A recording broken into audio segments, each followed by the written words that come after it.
this PPT, we'll just stop the recording. Yeah.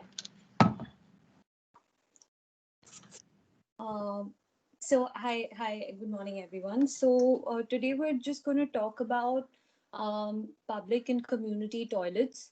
But we're looking at it from the whole process point of view and the design perspective, and basically what are the parameters that let us decide what we need to do, and that the intervention and the process of the intervention is not very different from any other architectural intervention that you might want to develop.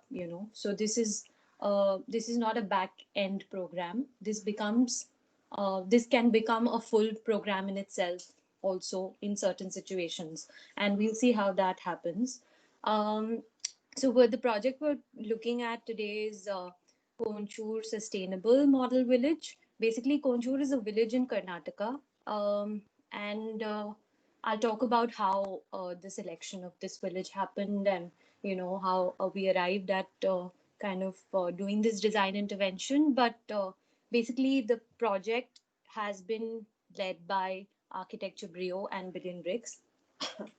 And Billion Bricks is basically an NGO which is based in Singapore, and they work essentially in terms of in the realm of eradicating homelessness in a larger fabric, and essentially in India. So it's led by Mr. Prasoon Kumar, and they have many other interventions like Weather Hide and Power Hide, which are these kind of hand homes that can be fabricated and kind of handed down to the people that need it. And there have been many trials that they've done with the community that requires enclosures in extreme climates, etc., across the country. And this is one of the many aspects where Billion Bricks is working. And Architecture Brio is basically the design part of the entire intervention and the process of this project. So to understand where Konchur is based is basically in Karnataka, and that's in the northeast of Karnataka, where you see the light green marked. And if some of you would have heard of Gulbarga, which is now known as Kalburgi, Konchur is a little bit south of that. That's right here. And somewhere in the middle between Gulbarga and Konchur, there is a town called Wari, which becomes a very important part in the context of Konchur as well. And we'll talk about it at a later stage in the presentation. So what you see right now is an aerial view of the village, and you kind of see that the traditional fabric of the village essentially is, these limestone roofs that you see across most houses, and the newer construction involves the RCC construction, etc.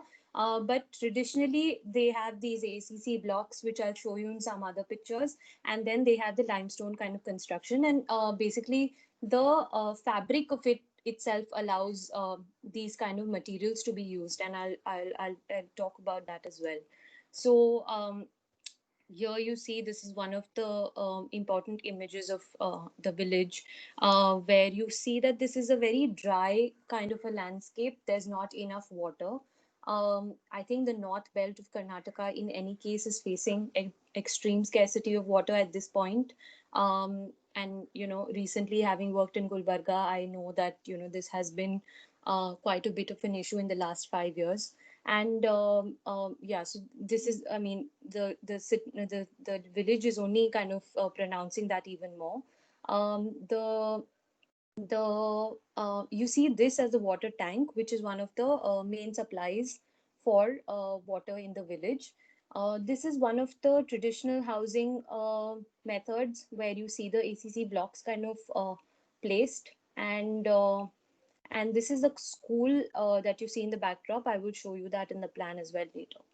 Um, Now the so yeah, so basically, why Konchur came up as one of the villages that could be adopted was that, like I said, Billion Bricks works with the idea of eradicating homelessness.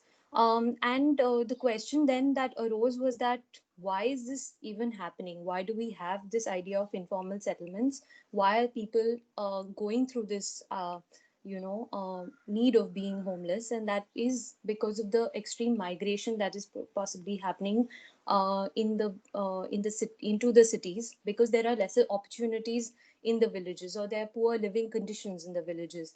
And that was one of the reasons, we turned to a village to understand if we kind of try to make the villages self-sustained, uh, would we be able to reduce the migration into cities, and then does that reduce pressure over the cities, which is not able to meet the requirements that that they have been faced with. So hence came up the idea of going to one of the villages and adopting them. And I think through many villages that the team had kind of gone to and spoken to, etc. Konchur was one of the villages where the community was extremely proactive, and they wanted to participate in making a difference in the landscape that they have. So they did realize that they have some pros and some cons, and they were willing to work in whatever capacity possible, if they were given the right direction, to move towards a better scenario. So this is one of the images where the team is kind of sitting with the community and discussing what are the problems, and trying to initially just understand what is their point of view. And there is a solid gram panchayat which works in Konchur, and they are quite like proactive, and they are forthcoming, and they want to talk to you about all their problems. And there were four main problems that they had kind of spoken about initially. And those were basically, there is a scarcity of water, and there are dry seasons, and hence there is nothing that people can do more than half a year. So half a year people are mostly unemployed. Then the youth has kind of studied at school, and trying to go to college, etc., but there are no employment opportunities beyond that, and hence households are poor. Then there are these limestone quarries, and people are largely working there as laborers, but there is extreme working hours, so people are working up to 12 hours a day, but there are meager salaries. They are overworked, there is illegal mining, and there is also resultant health issues, which there is no infrastructure to take care of that issue.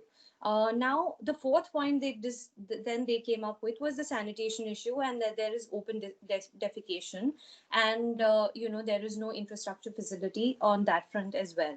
Now when we kind of discussed it, etc., I think the team realized that it was important to have the basic infrastructure first, and then in phases the development of employment opportunities and everything else could happen. So there was a whole there was enough discussion, there was enough back and forth with the community to understand what comes first and what comes later.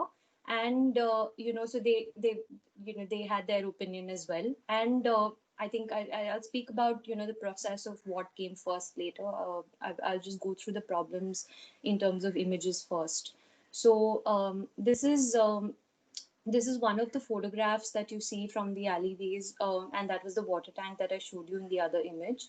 You see that there are open drains, and so there is no proper sanitation, because there is no means of kind of understanding how one designs that. There are there are overhung cables. Then there is enough and more debris lying everywhere. The roads are not very correctly formed either. Now that was one of the important things that uh, the head of Chitarpur also brought about, brought to our notice, where they said that it takes them half an hour. Ideally, it should take them half an hour to reach Wadi, that I showed you on the map, but it actually takes them 1.5 hours. So this was also another problem. So essentially, the whole village needed to get uplifted in many aspects of it, and that's why there was a lot more opportunity in this village also, to kind of then intervene and see what all the possibilities are.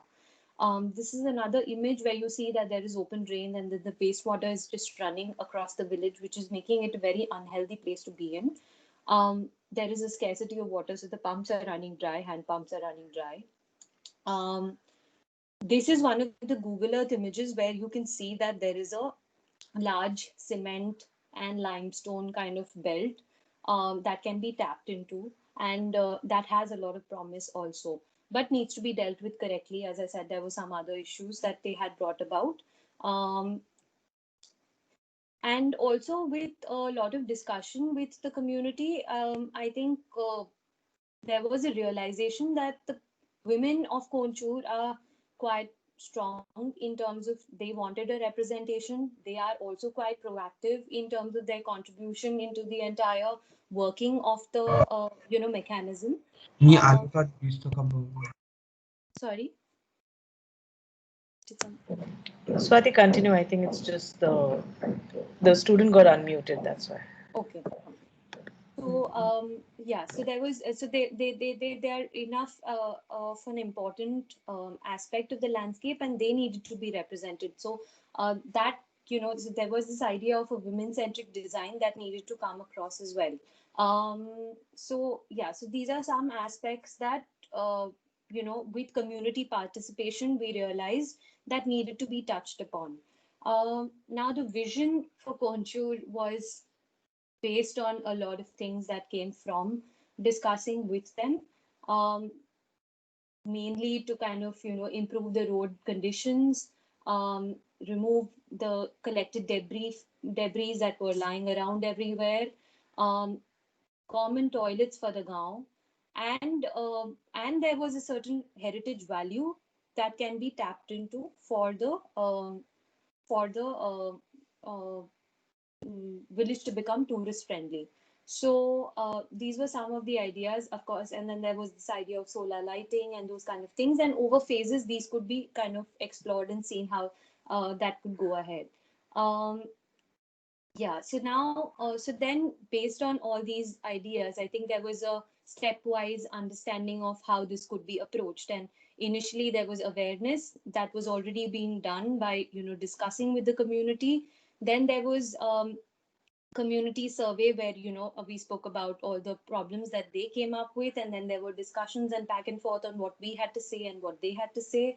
Then there was this idea of appropriate and women centric toilet design. So basically this is where I want to talk about how this came as the first aspect that we wanted to do, and then there are multiple other things that are kind of ongoing after that. So basically um, yeah, so basically the idea was to so we realized after talking to them that there are 500 families, but there are only 5 toilets that have been done in the village. So there was that amount of open defecation that was happening, and that condition was so unhealthy. So there was no way of discharging the waste. There is no waste management in the village at all, so the conditions of living are really really poor, and that's why it required for one to really look at this entire idea of including toilets as a part of the fabric of the village. Then so there's an idea of a pilot project which I will talk about later, and then then you kind of go into the sewage management, take more feedback after the pilot project. Then you kind of do your phase wise distribution of toilets. Villagers will become trained over time because they are also they themselves are working on the infrastructure that you are trying to create. And then you kind of involve any kind of technological innovations, and then finally hopefully the village is an open defecation free kind of village. So yeah, so then the intervention that we came up with was yeah, so we studied basically what the situation of the waste disposal was at this point. So basically we realized that all the water or the wastewater was running down the streets, the main streets even, and collecting at the lowest points of the village, and these were the mapped lower points of the village. And then what we kind of realized is that those possibly become, the reed beds and possible, solid waste management points for us eventually. But this map will just show you the settlements. The gray blocks are all the settlements and the houses in the village. This is actually the school, the only school that exists there. This is the Hanuman temple, and the only like the only public toilet as such that existed there was for the school. That was already there, and the rest were the five families that had kind of the toilets that they had included. Now you have these four tanks of water. I think there's one, two, three, and four. Yeah, these are the four tanks, and I think out of which only two are operational, and then two of them are dry. Um, yeah, so that's the situation of the water system there. What you see in this dotted kind of blue line is basically um, the village expansion plan. Hopefully, that would become a part of the village eventually, and there could be more houses that could be developed here over time. And there was this idea of also exploring the dairy farm situation, because there is a small dairy that is a part of the village already, and we were thinking of how that could become a larger employment opportunity, and also become a larger kind of way of income for the people in the village. And these were the possible three options of where to locate the dairy. But that is at a much later stage and phase of the design that would come in. But the first thing was to kind of look at the toilet design, and the larger red blocks that you see are actually the community toilet locations, and the smaller blocks that you see are the individual toilets that you wanted to provide for individual houses. Now, the thing is that yeah, I mean, as we would have liked it, it would have been nicer to give one toilet each to each individual house. But I think there is a lack of space even at the in the dense areas of the village, and hence it was probably better to kind of give a community toilet. But also and the other opportunity with the community toilet was that it does have the opportunity to become more community driven space, so the larger washing etc could happen there, so people could gather, and you design it in a way that people can gather. It doesn't have to be like an a back end kind of a situation where people do not want to be there beyond 5 minutes. So that was one way of looking at it. Another thing that was important to understand here was that the soil is actually, this is quite a hard rock kind of an area. So even to provide the system of drainage, it was a tough one, because you technically cannot just provide your leach pits, because then the water doesn't infiltrate through the sand and other layers. Swati, Yeah. may I interrupt you here? Sorry. Yeah. There are a lot of terms which the students won't be aware of, like a leach pit, the reeds bed. Yeah, Okay. because they have only done the basic drainage outline. Okay. So they only know, like, they know about the traps, they don't know about the sunken slab, all those kinds of things. But at the site level, so I was just suggesting after you finish, we'll take case by case. After this case, let's discuss it. So if they have any questions, and then we go on to the next case study. Is that okay Yeah. with you? Yeah. Okay, So great. I mean, I'm actually going to touch upon the read bed part of it a little bit in the presentation, but yes, we will. Yes, I've seen that. Yes, yes. Okay. Yeah. No, I was just saying because they might be lost. So, Yeah, I think I realized, okay. am I going a little bit overboard in because I'm a little bit, I'm just running through a lot of stuff. Is it still something that, I mean, students, are you all following it? Do you want me to go slower? Anything that you all want to tell Yeah, me? actually, guys, you should respond on this so then it helps us, in pacing our lecture. It's a bit heavy, so if you go slightly slower, it would kind of help grasp Okay. everything. And Thank you. also, may I suggest if you guys could raise your hands, so in there, if there are any questions, we can take it there and there. So, Yeah. so we clear the concepts there and then move ahead. Is that okay with you all? Yes, yes. Okay, fine. Yeah. Yeah, so Yes, Swati, essentially, please continue. I'm actually just trying to give a setting and a scenario right now. And, once we start discussing the design aspect of it, it will become a little bit easier to follow. But these are just some things that are important to say at this point so that you understand what's happening a little bit later. So it's, yeah, so that's that. So, Yeah. yeah, so some of this, yeah, so the idea was to just make sure that, like I said, that hard rock situation that you were facing, there was a problem with the drainage then that comes about with a normal mechanical system of drainage that might be faced. And hence there was this idea of a reed bed, which I will talk about a little bit later. So I'll now talk about the toilet design. And like we said, we there was this community toilet and individual toilet idea that came across towards towards the end of our understanding of what needs to be done. So yeah, so this is basically one of the prototypes of a community toilet that we were looking at.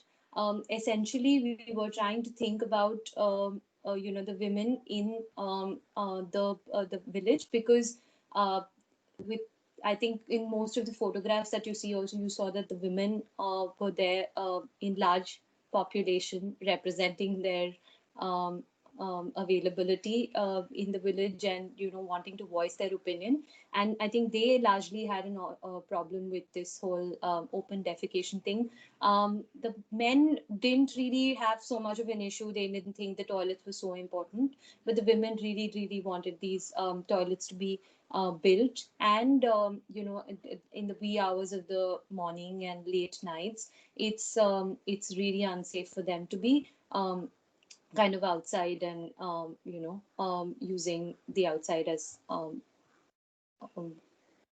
yeah.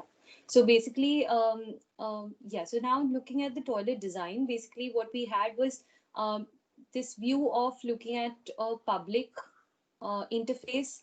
Then you have this kind of a semi-public or semi-private interface, and then you have this kind of private space. So what we looked at was this, idea of cubicles to be large enough for women to, drape their saris, or they want to kind of bathe their kids and all those kind of things. And then there was a nice courtyard that could be designed, where people, they could come, even spend time sometimes, because they could chit chat or whatever that is. And then there can be like a large tree which kind of provides enough shade. And then you have this washing area, because essentially a lot of this vessel washing and clothes washing, etc., would happen outside their houses, which was also very informal and didn't give them enough way of making it a clean interface between the house and the outside. And it was just a little bit awkward, and I think this would give an opportunity of formalizing it, and also make it a little bit more uplifting an experience for them to kind of use. So the village would, I mean, there would be a nice signage outside, so you would like to kind of enter. And then there is a nicer kind of setting inside, and there is a seating for people to kind of sit around and some spend some time in. This is the control room for any kind of water requirement. I mean, the mechanics of it. And on top of that, you would have your OHT, etc., and that would be something that you do not see from outside. This is also in a way to kind of set an example of what a decent construction could be, in the village. So we're not trying to do something which is extremely exotic, but we're also trying to use the traditional methods of construction and the materials that are locally available, um, and also trying to tell them what a good way of designing that would be. So we are trying to train the local labor so that we do not have to bring people from outside, and we're not bringing any kind of materials from outside. Whatever is locally available is being used. So these are some of the drawings, for the toilet that uh, we just spoke about. And like we said, there are some niches that we provided in the cubicles, so that you want to keep your soap dishes, etc. That's possible. Then there was one uh, uh, wheelchair friendly cubicle that was given in the end. And that was an English WC because then it's easier to use. So that was one important consideration that was made in the beginning, and then the rest of it was Indian WCs. And this roofing system is also something that was a traditional kind of method. So they had these bamboo spanning members, and then over that they had the limestone kind of roofing system. So that's the one we worked with in any case, and we just kind of formalized a little bit so that they know, there's no leakage and there's no, other issues that come in, which were happening otherwise in the houses that were noticed. So this is what you see. This is that room that I spoke about. And then, so it's not something which is very exotic. You have the ventilation system. There is a window which is provided at a higher level, so there is enough amount of light that is coming in. There is a cutout at the top as well, which is provided, so there's enough amount of light coming in from there as well. There would be small kind of gaps given between the the mortar construction. Um, uh, sorry, masonry construction. Now the thing is that there was no mortar used. This was a dry masonry construction, which is how they've also built most of their houses. um, yeah, and this was the kind of light that was provided. This is another view of the cubicles. This is the view, a larger view of the common courtyard that you see. And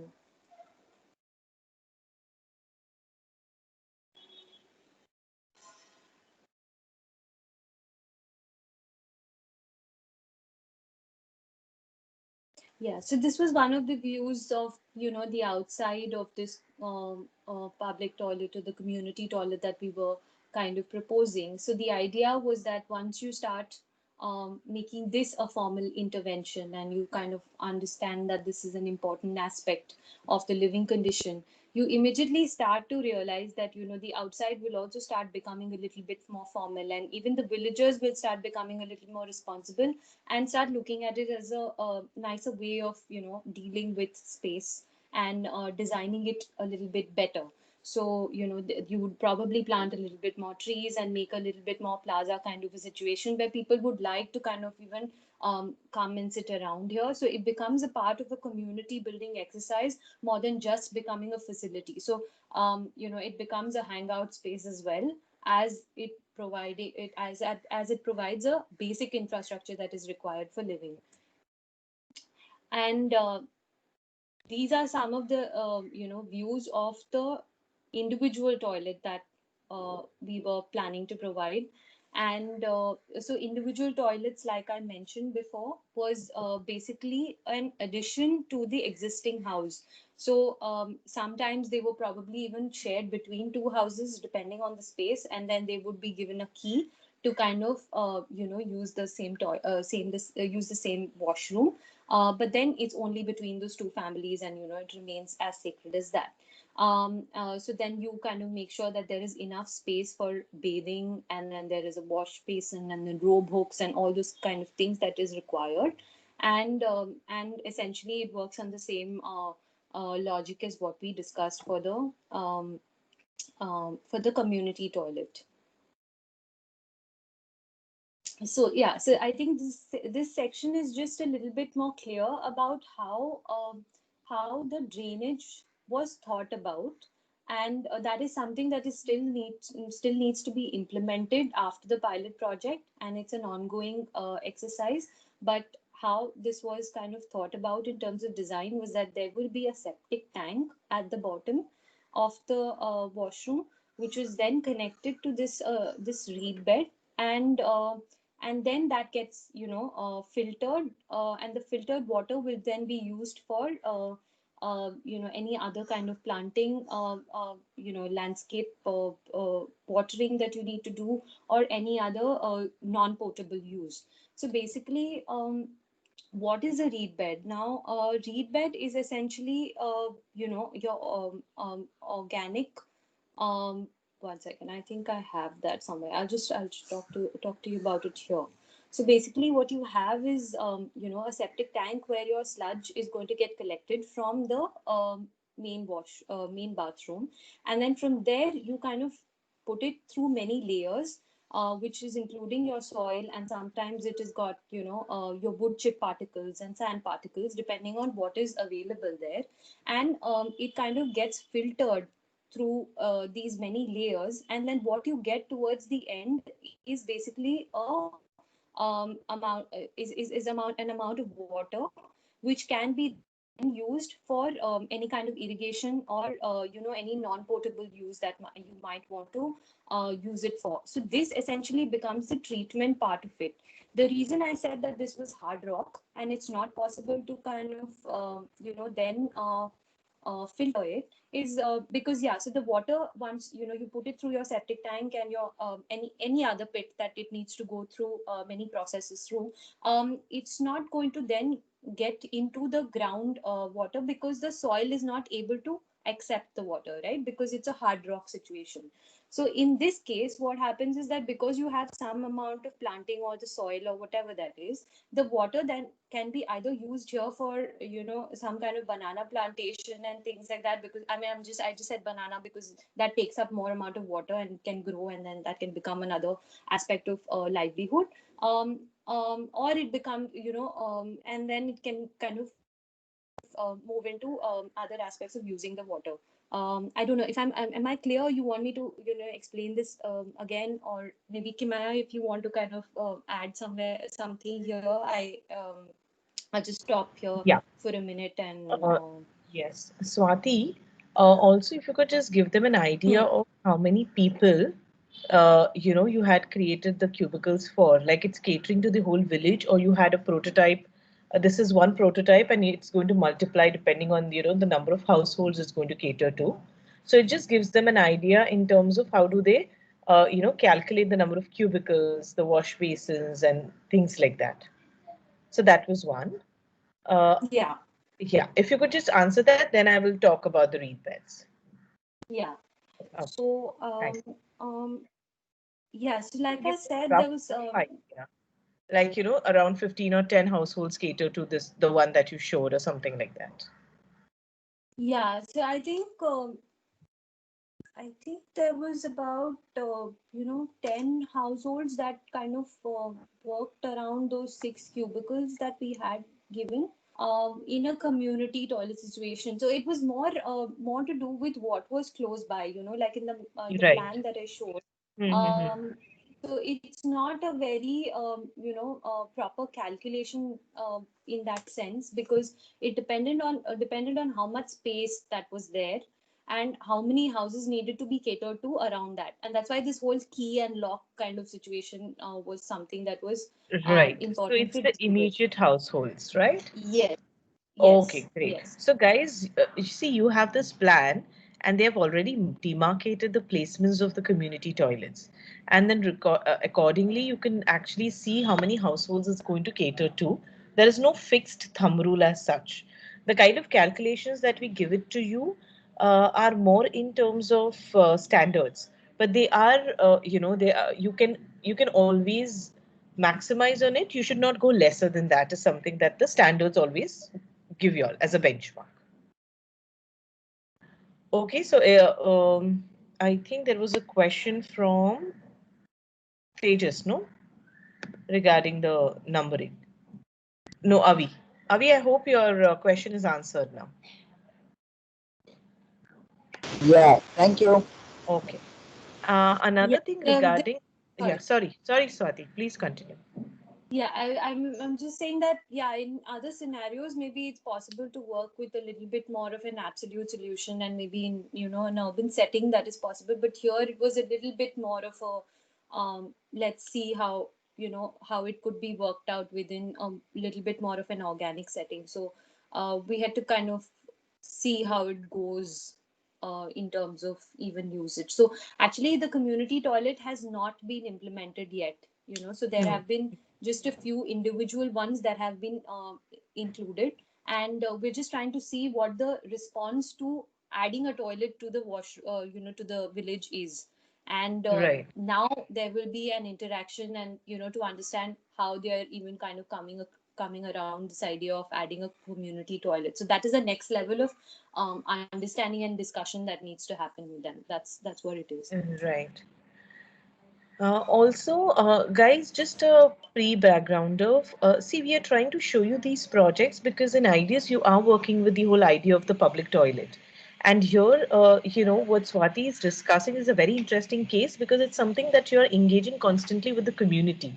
And the whole idea of the social reform of even hygiene in rural communities, the whole idea of how people are going to utilize these spaces. And then the toilet is not only looked as a toilet, but there are a lot of other activities which are also associated with it. And it's apart from your day to day, there are other programs also that can start, engaging with this kind of a program.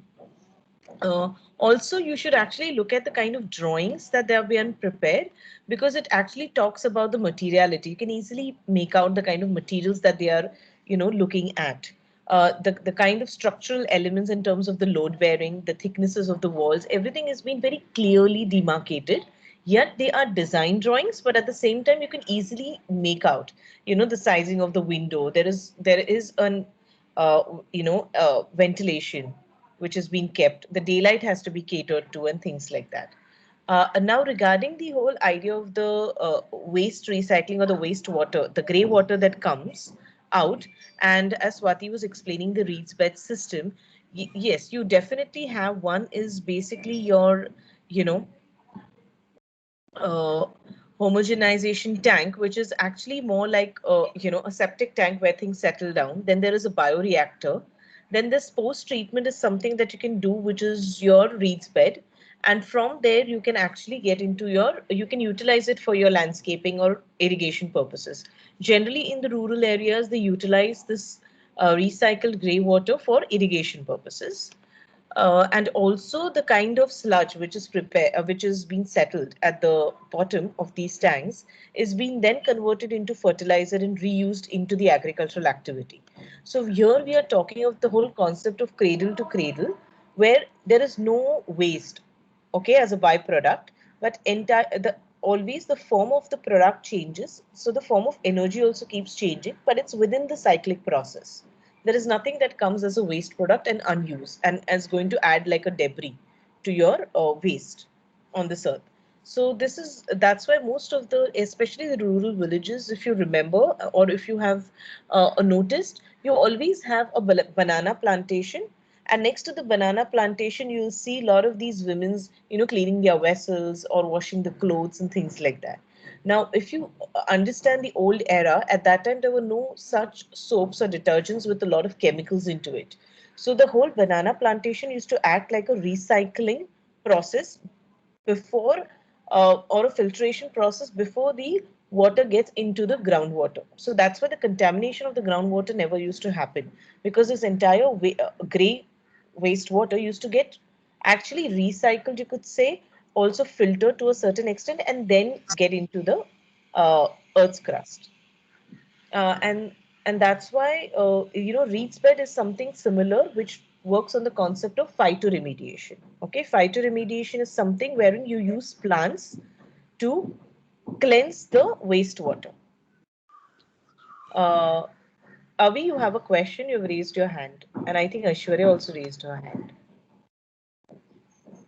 Avi, you want to Yeah, go? I was actually asking about the approximate or the tentative area for the common washrooms.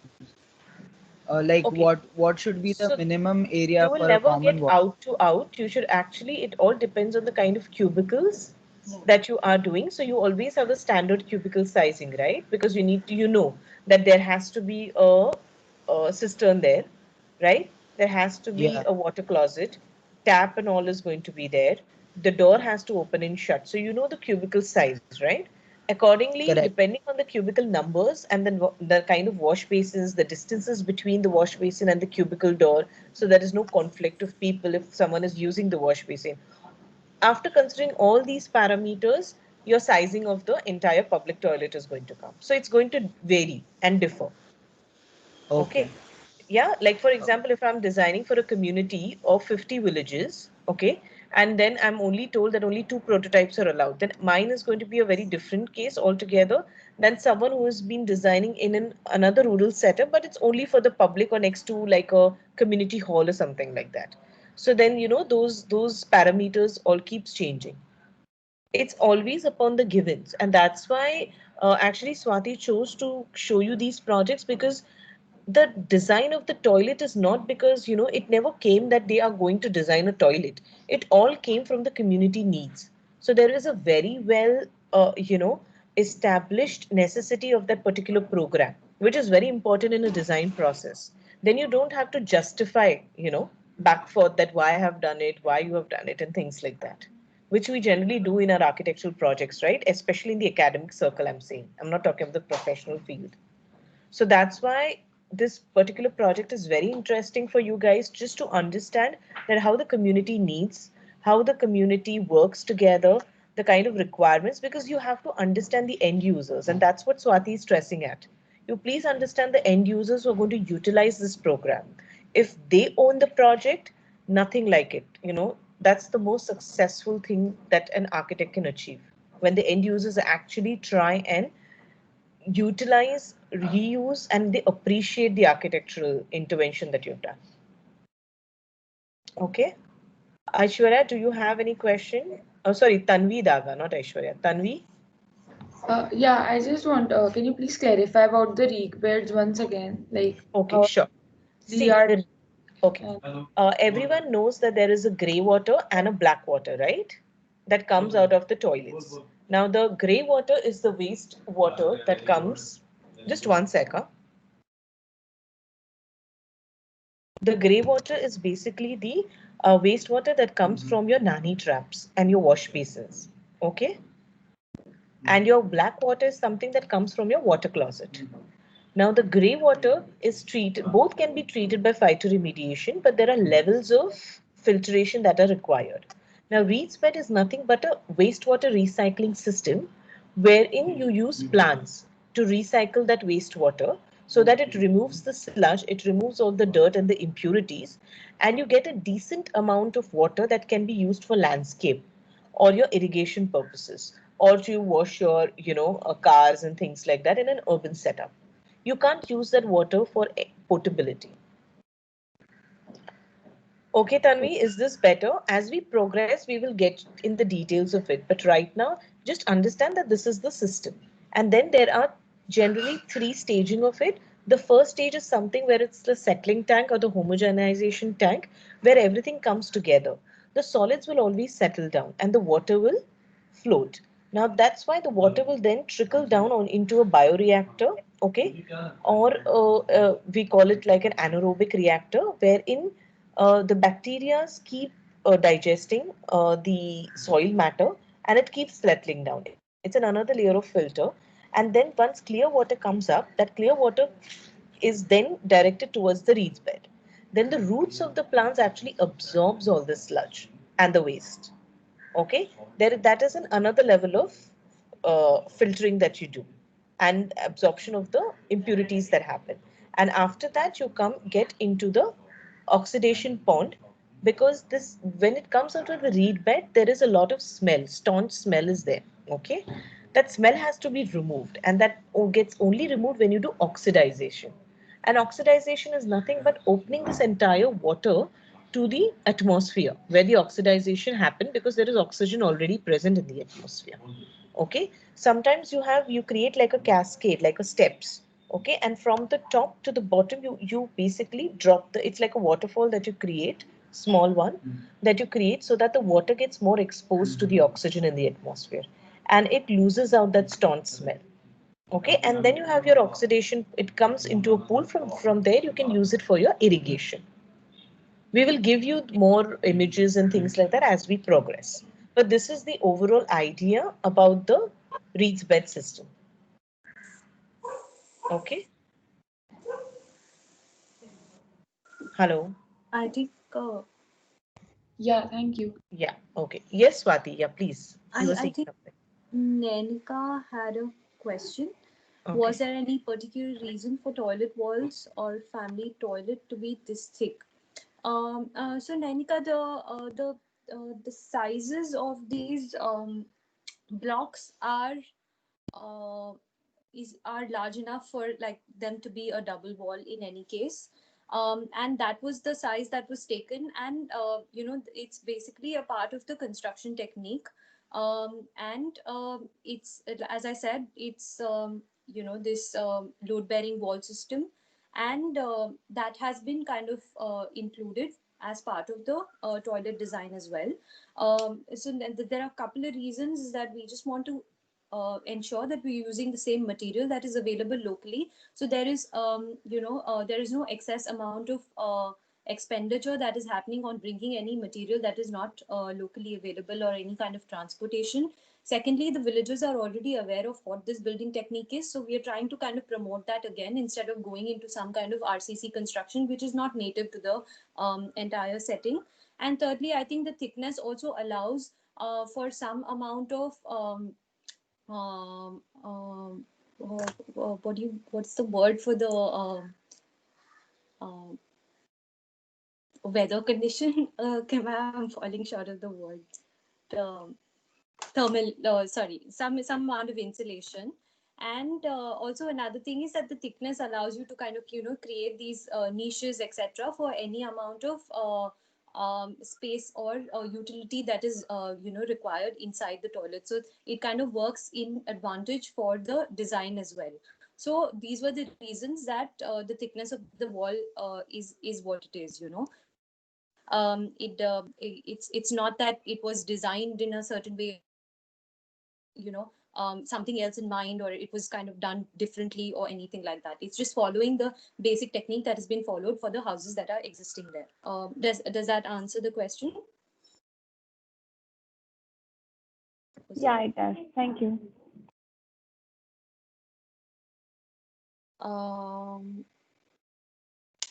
Yeah. Should I proceed, Kimya? Yes, please. Yeah. There's one more question from Vaishnavi. Is that answered as well? Sorry, my network was fluctuating. Why do they have a trom wall here? It's an answer, no? I think it's a... Okay. It's answered, no, Swati? That's fine. Yeah. Okay, yeah, thanks. Yeah. Please continue, Swati. Yeah. Just a second. I'm sorry. My system No, that's stuck. fine. No worries. Yeah. So like I said, there are enough limestone quarries in this region, and this is what you see. There's this large kind of quarries that are happening, and there's enough of that mining. And these are the kind of slabs that we're looking at that come out of these quarries, and that's what we're trying to use in the construction that has been developed now. So it's not that we're trying to go against any kind of material or resource that is locally available. The idea and the exercise is to create a community. This is a community building exercise. It's not just a toilet intervention. It's a community building exercise. It's trying to give them some kind of empowerment, trying to make them aware of what their resources are, how that could be utilized for as a positive for them to develop a better kind of setting for themselves. Those are the larger aspects that we need to kind of stress upon while looking at this project or any project alike. So this is one of the foundation images. I think this is at the school, which was done as a pilot project, which I probably I think there are few images later. And this was the image that I was talking about. So they have this kind of a bamboo construction, which are the spanning members, and then you have the overlap between the stones that are created. This is the traditional technique of construction. It was just that when we intervened, we tried to work it out in a better manner so that these gaps, etc., are sealed well, and there is no leakage that comes through, and there's no problem that they face eventually to use the spaces that have been designed. And we're just trying to, these are some of the toilets which I said were the pilot project, which were included. So this is, between probably 3 houses, this was one toilet that was kind of built. And you see that there is this vent pipe that goes up so that the smell is taken out as well. The drainage is still something that is going to get stage. Another important thing to understand here is that everything is happening through funding. So the amount of funds you raise, there's that much you can do. So there was a certain amount of funds that could have been raised at a particular time. That's how the pilot project has been carried out. Now, when the next amount of funding comes through, how much can be managed? The next phase will depend on that, and what the feedback from the community is, it'll depend on that. So just to kind of, even the setting entirely vibrant and try to add value to what this entire insert has become.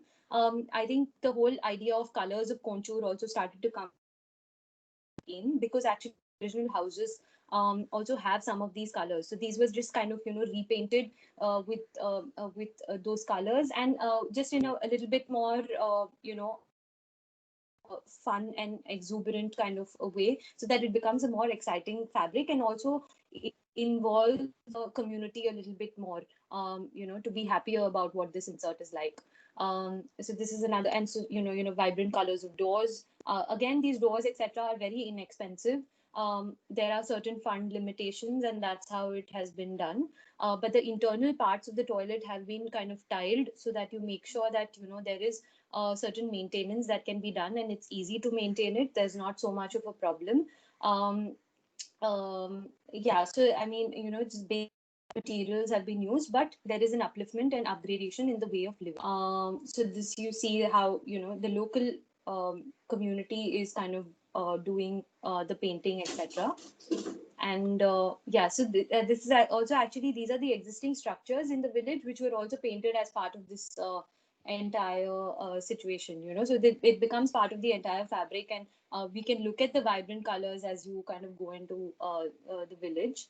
And yeah, so I mean, initially I think what you saw was that the stones were not overlapping correctly and those kind of things, but in this image I think it shows that the intervention part of it has taken care of some kind of overlaps, and there is a formalization to the kind of done, so that there is no leakage or seepage and those kind of things. So there are smaller interventions, with design interventions within this kind of larger idea, and that's that. So I think I stop the presentation here, and we can have a larger discussion now with any questions that you all may have. I just Yeah. So guys, is the presentation stuck? Were you all able to see the? We are actually on the last slide, wherein there are these kids with the background of the two toilets. Yeah. That's the last slide, right? Yeah. Yeah. So that's the So guys, please, questions.